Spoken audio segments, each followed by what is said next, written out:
আজকের ভিডিওতে দেখাবো যে প্লে স্টোর অটো আপডেট এই অপশনটি বন্ধ করবে কিভাবে। অপশনটি বন্ধ করলে কিন্তু অটোমেটিকলি আপনার অ্যাপসগুলো আপডেট হবে না আর ফোনও হ্যাং করবে না। তো অটো আপডেট এই অপশনটি অন অফ করার জন্য আপনাকে প্রথমে প্লে স্টোর অ্যাপটি ওপেন করে নিতে হবে। প্লে স্টোর অ্যাপটি ওপেন করে নেওয়ার পর উপরে যে প্রোফাইল নামের অপশনটি দেখতে পাচ্ছেন, যে প্রোফাইলের লোগোটি দেখতে পাচ্ছেন, এই অপশনে ক্লিক করে দেবেন।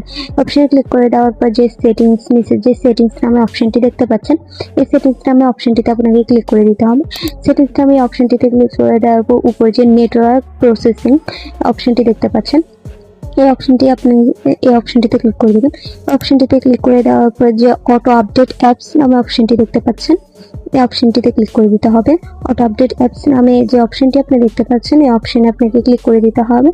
এই অপশনে ক্লিক করে দেওয়ার পর নিচে যে প্রথম যে অপশন দেখতে পাচ্ছেন আপডেট ওভার ওয়াইফাই অনলি, এই অপশনটা অন থাকলে কিন্তু আপনার অ্যাপসগুলো অটোমেটিকলি আপডেট হবে এবং ফোনটা কিন্তু হ্যাং করবে।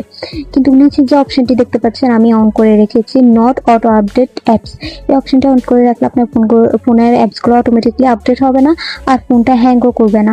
আমাদের ফোনে কিন্তু অ্যাপসগুলো অটোমেটিক আপডেট হওয়া শুরু করা, আমরা কিন্তু সেটা জানতেও পারি না যে অ্যাপসগুলো কোন অ্যাপস আপডেট চাইতেছে। অটোমেটিকলি কিন্তু আপডেট হবে। তো যে অ্যাপস আপনার আপডেট করার দরকার হবে সেই অ্যাপস আপনি প্লে স্টোর গিয়ে আপডেট করে নিতে পারবেন। এই অপশনটি অফ করে রাখলে আর অটো আপডেট অপশনটি আসবে না।